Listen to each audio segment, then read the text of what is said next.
O pessoal, eu estou aqui com o Coronel Paz de Lira. Coronel Paz de Lira, o senhor poderia contar um pouquinho da história do senhor, contar a história do senhor, tanto a atuação parlamentar quanto a atuação na Polícia Militar? Alex, amigos, eu comecei a minha atuação política em 2005, isso depois de passar para a reserva na Polícia Militar. Passei para a reserva em 28 de dezembro de 2004, depois de 35 anos de exercício. Ingressei na instituição em 13 de fevereiro de 1970, como cadete na Academia do Barro Branco, e tive uma carreira muito longa e muito frutífera, uma carreira essencialmente constituída de linha de frente, e uma parte dessa linha de frente um pouco diferenciada porque relacionada com a probidade interna da instituição. Foi uma época muito difícil, muito dura na Corregedoria da Polícia Militar, que é o órgão responsável em grau mais elevado pela disciplina da instituição, pela investigação de crimes militares de modo geral. O meu último comando foi o Comando de Policiamento Metropolitano, em que eu era responsável pela preservação da ordem pública e a segurança pública ostensiva nos 38 municípios da região metropolitana da capital de São Paulo. Antes disso, tive a meu cargo um comando de patamar menor, que foi o policiamento da Zona Norte, CPA-M3, Zona Norte da capital. E antes disso, eu estou falando desses 3 cargos que exerci no último posto da corporação, que é o posto de coronel, ao qual fui promovido no último dia útil de 1999. Comandei a Academia do Barro Branco. Eu fui formado na academia e tive a honra de voltar posteriormente, quase ao final da carreira, no posto máximo, como comandante daquele centro de formação superior do oficialato da Polícia Militar do Estado de São Paulo. Como tenente-coronel, tive uma breve atuação ainda na Corregedoria e fui comandante do 3º Batalhão de Choque por quase 4 anos, que me guindaram ao patamar de coronel na Polícia Militar. Como eu disse, uma carreira muito de linha de frente, com elevado risco de vida, alguns episódios mais duros, no combate à marginalidade, especialmente na época da atuação territorial e na época de atuação como tenente nas famosas rondas ostensivas Tobias e Aguiar, Rota.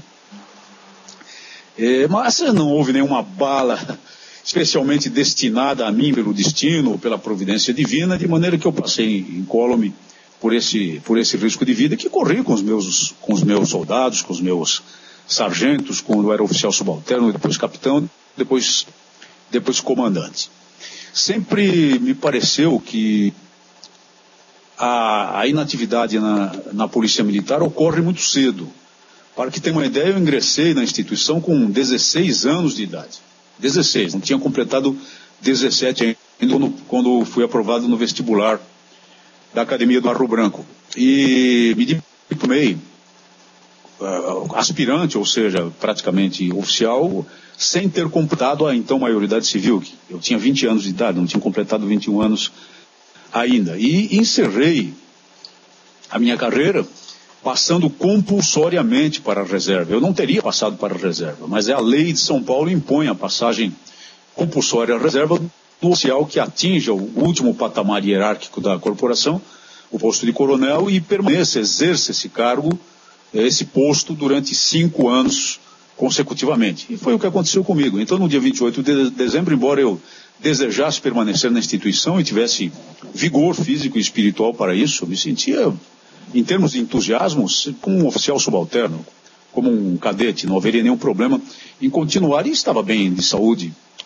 Felizmente, graças a Deus, estava bem de saúde, tinha condições plenas de continuar e estava na plenitude do meu conhecimento profissional. 51 anos de idade.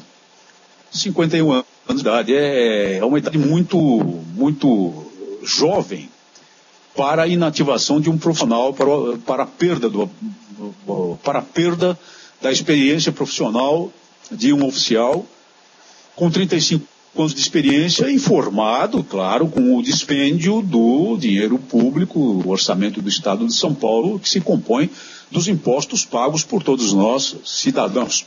Mas era um fato legal, eu não podia me opor a isso.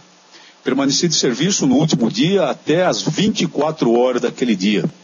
quando passei o comando ao meu sucessor, o coronel Rocco, tirei o uniforme, vesti traje civil como convinha e fui para casa.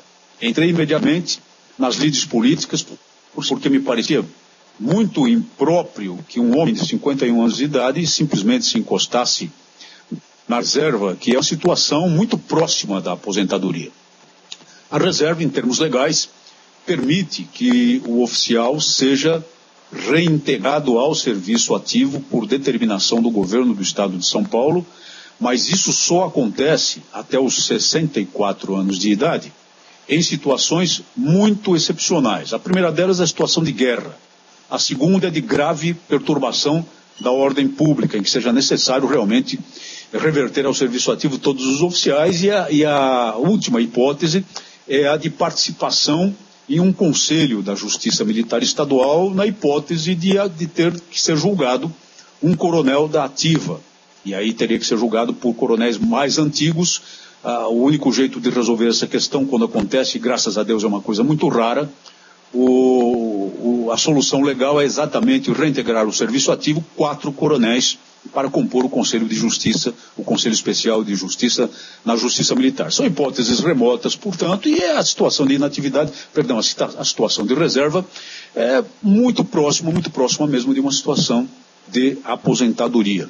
No ano 2005, logo depois de passar para a reserva, eu ingressei de corpo e alma na campanha contra o desarmamento das pessoas de bem, que eu já tinha comigo e já tinha como uma linha de frente, minha mesmo no serviço ativo, desde o ano de 1997, quando foi aprovada a Lei 9437, uma lei, no meu entender, já draconiana em relação ao direito de legítima defesa do cidadão comum. Eu nunca aceitei os dispositivos daquela lei. Mas, em 2003, veio a lei pior, que é o famigerado atual Estatuto do Desarmamento e o referendo previsto na lei que deveria proibir, e esse era o propósito do governo, proibir a comercialização total de armas de fogo e munição, a proscrição total da comercialização de armas de fogo e munição no país, por um referendo de outubro de 2005. Mergulhei de corpo e alma nessa campanha e me tornei uma das figuras de proa contra o desarmamento, uma das figuras de proa do não, na campanha do não, no referendo de 2005, que me levou posteriormente a debater e falar e expor o caso brasileiro, explicar o caso brasileiro, explicar que foi possível uma reversão política tão impressionante, porque todas as pesquisas davam como perdida a causa da legítima defesa. Em outros países, fui à Alemanha, falei a públicos europeus, australianos, canadenses, nos Estados Unidos 2 vezes, falei numa reunião anual da famosa National Rifle Association, Associação Nacional do Rifle nos Estados Unidos, que congrega 3 milhões de associados atiradores e partidários da legítima defesa, e falei em 30 de junho de 2006, também no plenário da Assembleia Geral da Organização das Nações Unidas, na Conferência Mundial do Controle de Armas Leves, sobre o caso brasileiro, sobre o direito à legítima defesa, exigindo esse direito, não só para os brasileiros, mas para os cidadãos do mundo. Em resumo, é essa a minha história. Isso continua na linha de frente nessas brigas. Mas uma das minhas lutas é a questão da defesa incondicional da vida. Alguém pode dizer, mas como é que um sujeito, e esse militar, esse homem de armas, esse homem que teve entreveros armados com criminosos, esse homem que diz que é lícito, em legítima defesa, tirar a vida de alguém, falar da defesa à vida? Eu falo da defesa à vida, Alex, meus amigos, com toda tranquilidade, por uma razão muito simples. Eu falo da defesa da vida incondicional, ou seja, da defesa da vida do nascituro, a defesa da vida do nenê no ventre materno e até mesmo num tubo de ensaio. Eu falo da defesa da vida da pessoinha mais indefesa de todas, aquela que não tem como se defender e deveria ser protegida no ventre materno, no entanto está exposta à chacina e aos projetos de chacina que correm nos corredores, nos escalões, nos escaninhos, nos porões do atual poder no Brasil e em muitas partes do mundo. Então, defender aquele que não pode ser defendido tem tudo que ver com a minha vida. Essa é uma das minhas principais frentes de combate. O combate às drogas e a denúncia do que significa a ameaça das drogas contra a juventude brasileira não poderia deixar de ser um dos aspectos dessa frente de luta na defesa da vida. E daí vem o nosso tema, eu acredito, que o amigo tenha me pedido que falasse exatamente sobre isso. Posso falar a partir de agora, portanto, oferecido esse esboço, em resposta às suas perguntas, questionamentos, indagações e quem sabe até das pessoas que participam conosco aí. Pois é, Coronel, eu até como ser humano, né, bem antes de pensar enquanto cidadão, enfim, eu como uma criatura que consegue perceber o estrago que as drogas têm causado aí ao longo das décadas, né, em todas as sociedades, eu não consigo entender por que existem entidades, ou pelo menos uma aqui na minha cidade, né, que é Vitória, capital do Espírito Santo, Brasil. Por que existe uma entidade que distribui na noite, né, bares, restaurantes, ou pelo menos distribuía em 2009, manuais que ensinam as pessoas a usar crack e cocaína? Nós estamos aqui, algumas pessoas, alguns cidadãos aqui da minha cidade, muito perplexos com isso, já desde 2009, quando isso foi noticiado pelo jornal que é mais popular, né? O jornal mais lido aqui, o jornal impresso mais lido aqui da minha região, segundo as pesquisas. E ninguém conseguiu nos dar uma resposta, né? O poder público não respondeu, psicólogos não responderam, ONGs não responderam, ou quando muito, né, nos deram a seguinte informação: olha, isso é para reduzir danos, tá? Essa política, essa proposta, esse projeto, esse manual é para diminuir os riscos com a contaminação, os riscos de contaminação que acontecem quando pessoas utilizam essas drogas sem camisinha. Aí eu fiquei tentando entender como, né? Coronel, então o senhor nos contou o histórico do senhor, o currículo do senhor. Como é que o senhor vê isso? O senhor poderia falar um pouquinho? Eu vou levar esse vídeo para cidadãos aqui da minha cidade, vou expor isso no YouTube, como sempre faço, no meu blog. E o que o senhor acha disso? Olha, Alex, eu tenho aqui à minha frente um slide de uma palestra que eu proferi em São José dos Campos, São Paulo, no sábado passado, que é exatamente sobre esse tema. E esse slide mostra um folheto que talvez seja o mesmo aí distribuído. E muito provavelmente, eu me atrevo a dizer, pago com dinheiro público. Talvez com dinheiro público do sistema de saúde municipal aí da capital do Espírito Santo. O folheto que eu tenho à minha frente é impresso e distribuído pelo próprio Ministério da Saúde. E é uma verdadeira aberração, porque ele é um folheto exatamente de orientação àqueles usuários de drogas de todo tipo, mas particularmente as drogas injetáveis. Esse folheto se compõe de duas faces, talvez possamos publicá-lo depois, se não for o mesmo aí de Vitória.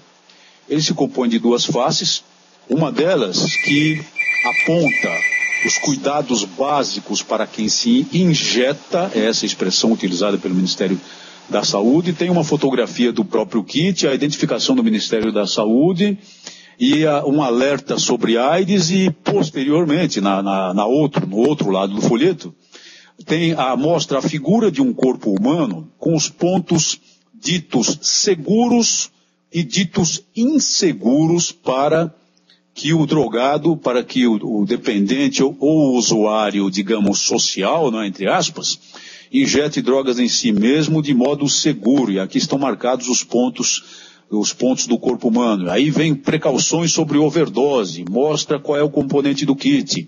E no quarto segmento dessa face do folheto, explica também como utilizar, com fotografias explícitas, viu, Alex? Como utilizar o preservativo sempre com o propósito de ensinar ao drogado como evitar, obviamente, o contágio de doenças infecto-contagiosas que ocorre por causa das práticas vigentes entre os usuários de drogas injetáveis, principalmente, e de outras drogas, começando pela tal roda do pico, como era durante algum tempo falado, ou seja, o compartilhamento de agulhas e seringas num convescote ali de drogados que têm a disposição de se drogar e atingir o nível de entorpecimento da droga, mas que também tem como componente dessa ilusão aquela decisão, aquela satisfação de fazer uma espécie de roleta russa com a agulha no compartilhamento, correndo o risco das doenças venéreas, da AIDS principalmente e da hepatite C, que é também fatal e cuja contaminação ocorre com muita frequência nessas chamadas rodinhas de pico. Muito bem, o propósito aparente de tudo isso se baseia exatamente na tese que o amigo mencionou, que é a tese da redução de danos. A tese da redução de danos, em essência, é mais ou menos a seguinte: é impossível, começa por essa base, começa por esse axioma, é impossível vencer a luta contra as drogas. É impossível impedir que as pessoas cada vez mais adiram ao uso das drogas ilícitas. Então, para evitar ou reduzir muito o risco de contaminação daquelas doenças mencionadas, hepatite C, AIDS, doenças fatais, doenças sem cura e uma outra gama delas, o único modo, portanto, é ensinar aos usuários como se drogar seguramente. Isso é muito cínico, mas é assim, essa é a tese da redução de danos. E vai mais longe do que isso, porque você mencionou os folhetos de orientação que são distribuídos aos drogados aí em Vitória, mas não são só os folhetos, não. O governo federal patrocina, compra com dinheiro público, com dinheiro suado dos nossos impostos, não só a impressão e a distribuição desses folhetos, mas a compra dos chamados kits drogados. Kits drogados que se compõem de seringas, que se compõem de agulhas, que se compõem de elásticos para prender a circulação e facilitar a localização da veia para que o drogado injete a droga, que se compõe de protetores labiais e para quem faz tem determinado tipo de conduta sexual, inclusive, e se compõe também de preservativos, porque nesse rolo, nessa confusão, no contubérnio do uso comum das drogas, evidentemente rola muito sexo. E aí a contaminação ocorre por outros modos. É o dinheiro público que paga isso. E a tese então, da redução de danos. Acontece que essa tese é completamente furada. Há várias alegações que dão aparentemente sustentação à teoria da redução de danos. A primeira alegação é que a guerra contra o tráfico de drogas não pode ser vencida pelo Estado. E, consequentemente, desistir dela faria cessar as perdas de recursos públicos que financiam o combate ao tráfico. O fato, meus amigos, é que o crime organizado é que gostaria disso. Porque se houvesse a legalização, é claro que a legalização está intimamente vinculada à redução de danos. E a legalização, é preciso que se diga também, Alex e amigos, não é capitaneada no nosso país propriamente por figurões do atual poder no plano federal, e que são poder também em várias capitais e cidades importantes do nosso país e do nosso estado.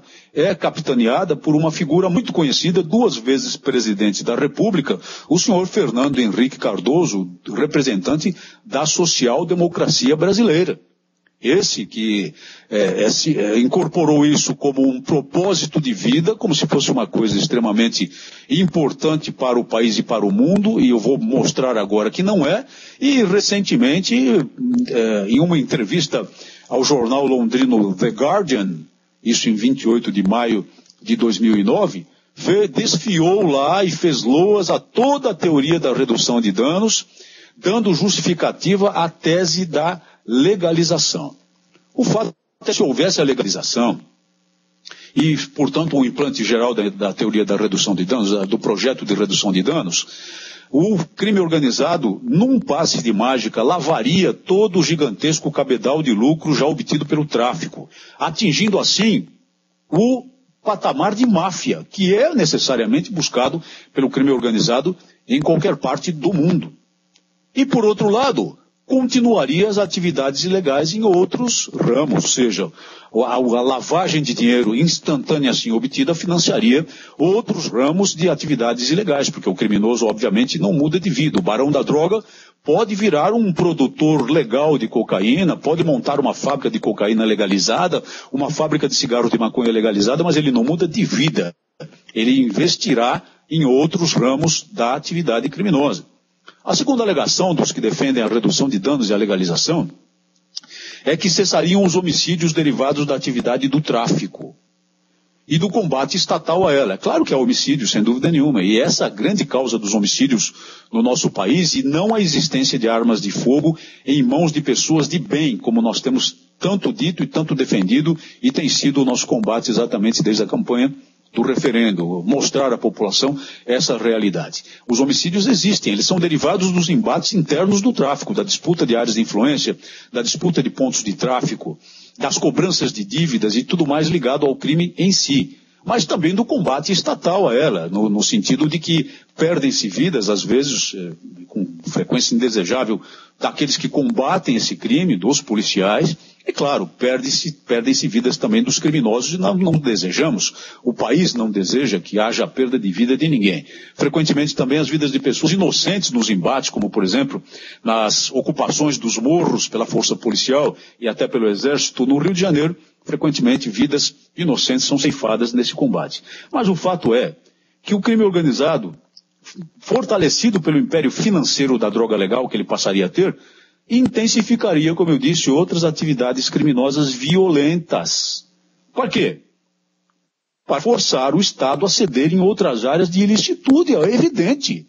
Pois obtendo uma vitória como essa pela legalização, ele verificaria que o Estado é fraco, que a sociedade não dá lastro ao seu Estado, que existe um divórcio entre Estado e sociedade, e forçaria o Estado a ceder em outras áreas de ilicitude. E as mortes continuariam nos embates do crime organizado nas suas diversas facetas. Agora, tem uma terceira alegação. Essa alegação tem muito que ver com a juventude. Ela é o seguinte: desapareceria o charme do fruto proibido. Portanto, os jovens perderiam o interesse pela droga. Conversa mole. Papo furado, como se dizia até algum tempo. O fato é que a facilidade de acesso às drogas só incrementaria o consumo. E para quem duvida, eu cito o exemplo do álcool. O álcool é uma droga também, só que é uma droga lícita, é uma droga legal. E observem, amigos, o panorama nacional para ver se o álcool que é legal, que com o álcool que é legal, ocorre uma redução do interesse dos jovens. Não ocorre redução alguma e, na verdade, a juventude brasileira está mergulhando no álcool. A crescente dependência do álcool, que é legal, entre os jovens é a maior prova de que isso é mais uma falácia. Uma quarta alegação, amigos, é que a produção seria controlada e a comercialização seria proibida nas proximidades das escolas e dos pontos de aglomeração de jovens. Ora, a produção seria controlada? Seria, porque evidentemente passaria a droga a ser legal. Mas o fato é que criminoso não respeita lei alguma. Eu já lhes disse, o criminoso tendo legalizado esse espectro da sua atividade ilegal, passaria a forcejar para que outros aspectos fossem legalizados também, para atingir o patamar de máfia. E os novos barões da droga, os novos industriais da droga, que fariam parte da Fiesp, né? Da Federação das Indústrias do Estado de São Paulo, da Federação das Indústrias do Estado aí do Espírito Santo, blindados por esse poder econômico, que tratariam de derrubar as restrições legais pela influência cada vez mais poderosa no poder político. Já aí com transferências legais e não ilegais de dinheiro. Ou então simplesmente permitiriam que os seus agentes de comercialização violassem essas normas. E com relação ao controle nas escolas e pontos de aglomeração de jovens, basta perguntar se funciona esse controle para o álcool, que é legal. Numa quinta alegação, é que saindo da clandestinidade, os dependentes e os usuários ditos sociais entre aspas, né, adotariam práticas seguras de consumo, reduzindo-se, portanto, a propagação das doenças transmissíveis, conforme nós já dissemos. É principalmente a hepatite C, a AIDS, que matam mais. Mas outras doenças também extremamente graves. Olha, quanto a isso, meus amigos, eu lhes afirmo pela minha experiência, só mesmo o acolhimento bondoso, porém severo, é capaz de promover a recuperação, é capaz de induzir um dependente químico à recuperação. E quanto aos chamados usuários sociais, ao final da nossa conversa aqui, eu vou lhes dizer o que eu penso a respeito deles. Os kits de consumo dito seguro não passam de fatores de estimulação à permanência no vício e no consumismo hedonista da droga. E aí voltamos novamente, neste último ponto, ao chamado consumidor social. Experiências no mundo fracassaram nesse sentido. Nos países nórdicos, na Dinamarca, na Suécia, na Noruega, em outros países da Europa, muito particularmente na Holanda, na Suíça, experiências de liberação completa foram feitas, chegando a paroxismos de liberação, chegando a praças liberadas para o consumo de drogas, o modelo dos cafés maconha na Holanda. E isso só promoveu um aumento de consumo, só promoveu uma situação social tão insustentável que esses países foram obrigados a voltar nos seus próprios passos. Hoje, na Suécia, por exemplo, já voltou a ser ilegal a posse de droga para mero consumo, que não era crime até há pouco tempo. Porque não se suporta mais o peso da liberação, os efeitos extremamente danosos da liberação. Na Holanda, onde ainda existem os cafés maconha, os locais onde o sujeito pode entrar e pedir um café e também pedir uma porção de maconha para consumo próprio, em determinado momento, quando havia as praças liberadas, a polícia, a força policial do país, foi colocada para distribuir seringas, distribuir seringas e agulhas para os viciados. Isso acabou provocando uma rebelião nacional da polícia que obrigou o governo a voltar atrás. Não há como funcionar a teoria da redução de danos.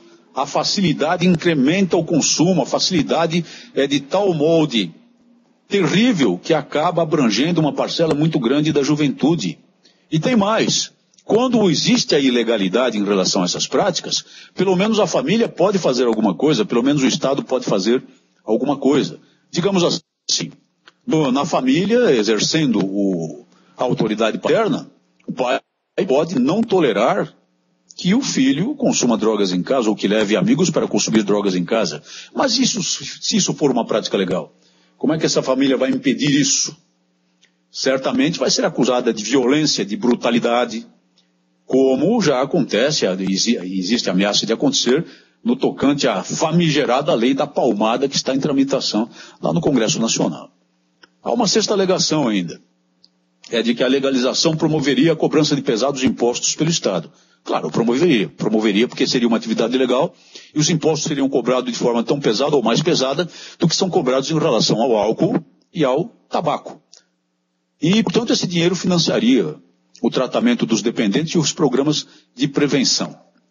Outra balela, outra falácia, porque o problema a enfrentar a partir de então seria o altíssimo incremento, que foi demonstrado já, da utilização das drogas, já então legais. E, portanto, a massa de impostos arrecadada nunca bastaria. Ocorreria uma verdadeira explosão de dependência química, com um pesado incremento da criminalidade paralela. Porque, legal ou não, continuaria a questão do financiamento do vício, que leva os jovens, principalmente os escravos do crack no nosso país, a furtar e roubar os próprios pais, a ameaçar os próprios pais, até a matar os pais. Haveria custos, na verdade, insuportáveis para a saúde pública e gigantescas perdas, como consequência desse quadro todo, para a economia do país. Então não funciona. A teoria da redução de danos, que só tem sentido e tende a se casar com a da legalização, não funciona. Isso foi demonstrado em todo o mundo e não há necessidade do nosso país cometer os mesmos erros cometidos em outras partes do mundo para que nós brasileiros aprendamos com a dura realidade. Agora, como é que o governo, nos 3 planos, o municipal, o estadual e o federal, consegue, afinal de contas, executar essas políticas com dinheiro público? Consegue, porque há para isso lastro na legislação vigente no Brasil. O governo não pode ser acusado de estimular o uso de drogas. Eu vou lhes dizer com toda franqueza, estimula sim. Esses programas de distribuição não passam estímulo estatal ao consumo de drogas. Não passam disso. E é preciso colocar o dedo na ferida e falar a verdade para o país.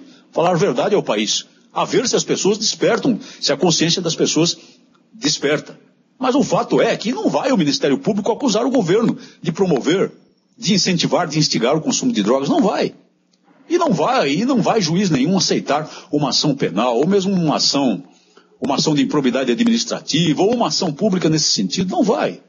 Essa é a política vigente, totalmente equivocada. E daí o governo gasta rios de dinheiro para esses folhetos, a impressão e distribuição desses folhetos, a dos kits drogados, assim como gasta rios de dinheiro para os kits gays, para os kits destinados à prática da pederastia no Brasil. O Ministério da Saúde, em 2008, comprou milhões de reais de lubrificantes, o famoso Ki, para distribuir aos homossexuais a fim de facilitar a eles as relações sexuais anais. Milhões de reais do dinheiro público, de orçamento público, em lubrificantes para relações sexuais anais. Esse é o nosso país, é a realidade que nós vivemos. E isso há um modo de reagir a isso. É a pressão política, é a tomada de consciência da população de que o suado dinheiro dos impostos deve ser empregado para finalidades construtivas para o país, para tudo de que o país necessita, saúde pública verdadeira, que é a prevenção das doenças e o tratamento das doenças, mas não dinheiro para cirurgia de troca de sexo, nem para distribuir gel lubrificante para homossexuais. Isso é um descalabro completo que a população, que o povo brasileiro precisa começar a enfrentar, exigindo políticas públicas adequadas. Dinheiro para a segurança, dinheiro para a defesa, dinheiro para a saúde, principalmente dinheiro para a educação, a fim de tirar o Brasil do atoleiro em que ele está, frente ao concerto das nações. Eu sei que isso demora, mas confio, e essa é a nossa luta, que as consciências poderão ser mobilizadas e o país possa vir a adotar finalmente uma posição mais conservadora, que é de seu interesse nessa matéria. Coronel, o senhor disse que provavelmente, possivelmente, né, poderia acontecer o casamento dessa política, dessa ideia, dessa percepção, enfim, redução de danos. Talvez isso possa até colar, né, juntar-se à política de legalização ou de descriminalização, outros nomes aí que eles venham a dar. O engraçado que eu vejo também, né, é o seguinte: nesse país, por exemplo, no Brasil, nós temos tabaco, né, cigarro falsificado vindo a gente sabe, né, passa pela fronteira Brasil e Paraguai, muito cigarro falsificado. E bebida falsificada, então, nem se fala, né? Tem gente fazendo bebida aí nas cidades grandes, né, falsificando bebida e vendendo em diversos lugares. São produtos legais, né? Você tem empresas no Brasil que fabricam cigarro, empresas que fabricam bebida, esses dois produtos também são importados, e existe o ilegal, continua existindo o ilegal. Eles querem nos fazer entender, então, que se for legalizada a droga, descriminalizada a droga, eles querem nos fazer entender que vai sumir o tráfico, é isso que eles querem fazer, né? É o que querem nos fazer engolir, sim. E os argumentos levantados por você agora, Alex, são outros argumentos importantes a demonstrar a falácia de tudo isso. O caso é que uma atividade legalizada não quer de modo nenhum dizer que a parte ilegal dela não acontecerá. E dois grandes exemplos estão, sim, relacionados às bebidas alcoólicas e ao tabaco. As bebidas alcoólicas e o tabaco circulam ilegalmente, tanto em relação a produtos verdadeiros, como em relação a produtos falsificados. E o combate necessário tem que ser dado pelo Estado brasileiro, sem dúvida nenhuma, como combate a todo tipo de criminalidade. Agora, por que ele continua? Primeiro, porque há um grande mercado consumidor. Claro. E aí, eu vou então voltar àquele ponto a que me referi. O usuário hedonista. O usuário dito social.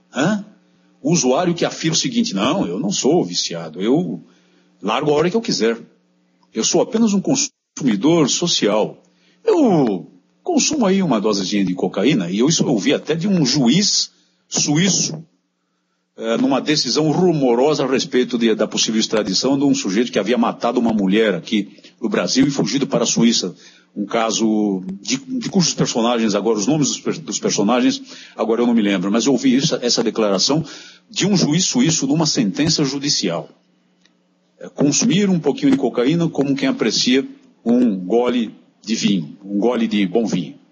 Isso é realmente terrível. Isso configura aquela ideia do usuário social, né? O usuário social é muito pior do que o dependente químico. É muito mais danoso do que o dependente químico. Porque vamos admitir que esse usuário social esteja realmente falando a verdade, ele tenha razão e, portanto, ele não seja um dependente. Se ele quiser, ele sai da esfera do consumo a hora em que ele quiser. O dependente químico não. Porque o dependente químico é um doente. É um doente que necessita de tratamento. A legislação brasileira é muito inadequada para o combate ao problema, mas ela prevê as hipóteses de tratamento e ela não trata o dependente químico, não trata o usuário de modo geral como um criminoso que deva ser mandado para a cadeia. Não há mais penas de reclusão para os usuários. Uma pessoa encontrada com uma quantidade de qualquer espécie de droga que configure apenas a necessidade do uso individual, não é mandada para a cadeia. Não há penas de reclusão para essas pessoas. Há penas pesadas para os traficantes, que podem chegar até 15 anos de reclusão. Mas existe uma inadequação geral do sistema legal, embora preveja hipóteses de tratamento. O dependente químico precisa de ajuda. Frequentemente, ele não tem condição pessoal de sair do ciclo vicioso das drogas porque ele está completamente dominado. A vontade dele foi destruída pelas drogas. Isso acontece muito especialmente com o crack. Um crack que arrebenta a curto prazo o psiquismo do indivíduo, liquida completamente a curto prazo as estruturas cerebrais, as estruturas mentais do indivíduo, tornando-o um verdadeiro zumbi. Como nós vemos aqui na Cracolândia do centro de São Paulo, e como nós vemos hoje nas Cracolândias que se espalham pelo país todo. Certamente aí em Vitória tem uma Cracolândia pelo menos. E tem Cracolândia até no sertão de Pernambuco, em Petrolina. O crack está destruindo a juventude do país. O dependente químico não tem vontade própria mais. Quando chega a esse ponto, ele precisa de ajuda. Às vezes ele precisa até da internação compulsória para salvar a vida dele. E esse é um outro ponto sobre o qual nós poderíamos falar aqui mais de uma hora. Mas o usuário hedonista não, porque ele se diz um não dependente. Então, se ele não é dependente, o que é que ele faz? Ele contribui voluntariamente, metodicamente, de consciência clara e cristalina com o tráfico de entorpecentes. Ele é um estimulador do tráfico, ele é partícipe, ele é cúmplice do tráfico, que é o mais medonho de todos os crimes, que destrói famílias e a juventude no Brasil e exporta essa destruição para a Europa e para os Estados Unidos, com ponto de passagem no Brasil da droga produzida fartamente na Bolívia, no Peru e até mesmo na Colômbia, apesar de haver na Colômbia um programa muito sério de combate à produção da matéria-prima da cocaína, das folhas de coca. Esse usuário hedonista é cúmplice, é bandido, é vilão. Deveria ser tratado com o mesmo peso da lei, como se diga não dependente químico. E temos de deixar de passar a mão pela cabeça desse tipo de pessoa, como ocorre no nosso país, no serviço público, nas estruturas do poder público e na própria lei de entorpecentes. No mesmo ano, coronel, em que saiu essa matéria jornalística aqui, né, foi inclusive capa desse jornal, esta informação, né, manual ensina o cidadão a usar crack e cocaína. No mesmo ano, em outro jornal aqui do nosso estado, o segundo mais lido, segundo as pesquisas, saiu uma entrevista com o então secretário de Segurança, né, secretário estadual de Segurança Pública, e lá ele disse o seguinte: 70% dos assassinatos no Espírito Santo estão ligados ao tráfico e ao uso de drogas, especialmente o crack e a cocaína, pelo menos em 2009. Então, como o senhor falou antes, né, esse manual foi distribuído por uma entidade aqui do Espírito Santo chamada ACARD, Associação Capixaba de Redução de Danos, segundo o jornal, segundo a matéria jornalística. Três leis municipais, né, da nossa cidade entregaram, se somados, né, 1 milhão, alguma coisa perto de 1.800.000 reais para esta entidade, né, que distribui esse manual.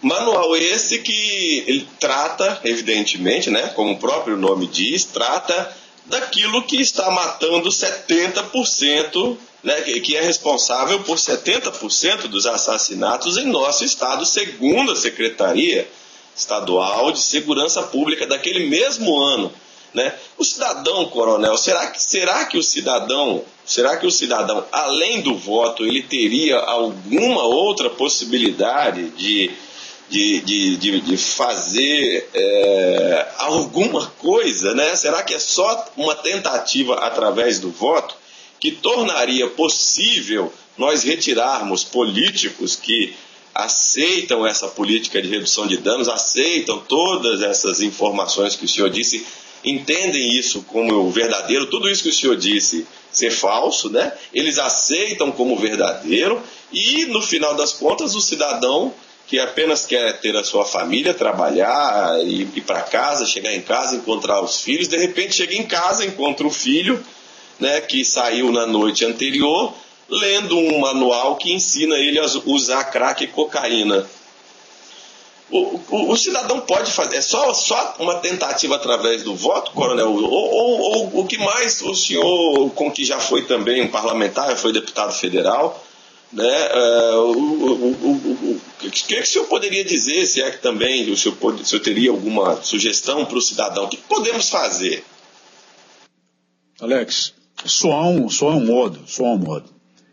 A sociedade se organizar para pressionar o poder político. Eu exerci, como eu disse, o cargo de deputado federal quase 2 anos. Eu posso lhe dizer, pela minha experiência na Câmara Federal, o deputado federal sente pressão. Ele sente pressão.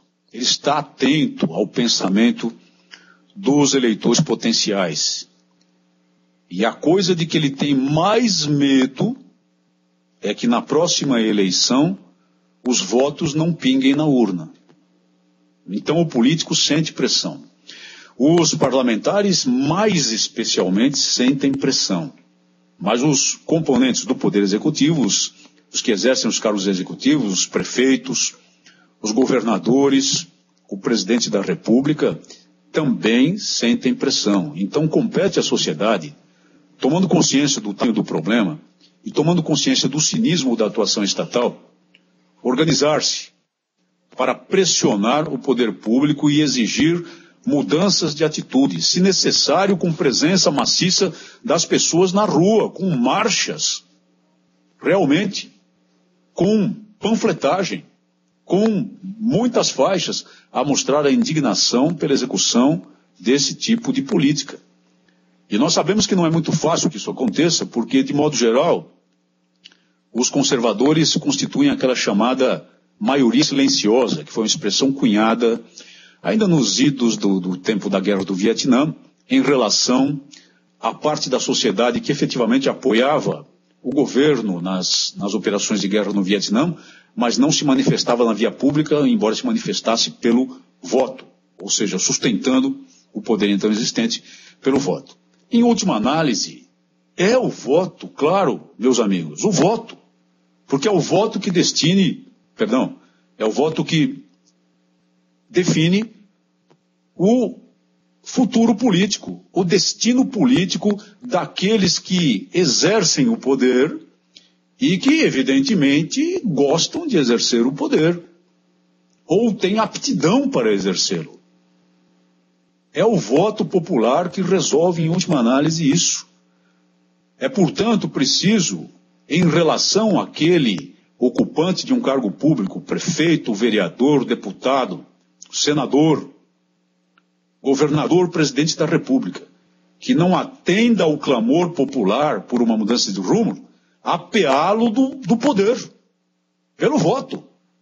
Apeá-lo do poder por via das urnas, porque é o caminho institucional que existe, é claro. Não há outro caminho. Mostrando ao poder político, de uma vez por todas, que o povo brasileiro não está anestesiado, como parece, infelizmente, estar. E que sabe tomar o seu destino em suas próprias mãos, pelo modo institucional, pelo modo do voto, pelo modo do Estado democrático de direito. Coronel, se a minha empresa resolver fazer um manual que ensina como usar crack e cocaína, se eu quiser fazer isso através da minha empresa, eu posso mandar fazer esse manual e distribuí-lo na rua? Alguma lei a me impedir disso ou não? Ou eu poderia fazer isso com o meu CNPJ ou até mesmo como pessoa física mesmo?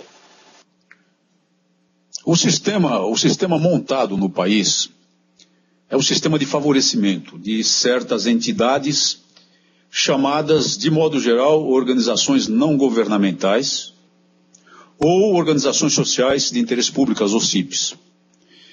É através de convênios com os órgãos governamentais que essas entidades executam essas políticas. Os convênios são na área do Ministério da Saúde, no tocante a essa questão da redução de danos. Então, de certa forma, o Estado brasileiro transfere o seu poder a essas ONGs para que elas executem essas políticas e elas têm, portanto, uma delegação, podemos dizer uma delegação, do poder estatal para fazê-lo. Para isso, claro, recebe somas de dinheiro que têm sido objeto de muitos e muitos escândalos, porque está demonstrado já há muito tempo que grande, substancial parte dessas entidades não tem probidade nenhuma, só serve para embolsar o dinheiro público e para desviá-lo. Mas isso faz o jogo dos amigões do poder. Uma empresa fazer a distribuição pública, eu não creio que tenha lastro legal para isso. Mas digamos que essa empresa, que a direção dessa empresa, resolva fazer uma campanha similar, voltada para o seu público interno, ou seja, para os seus funcionários.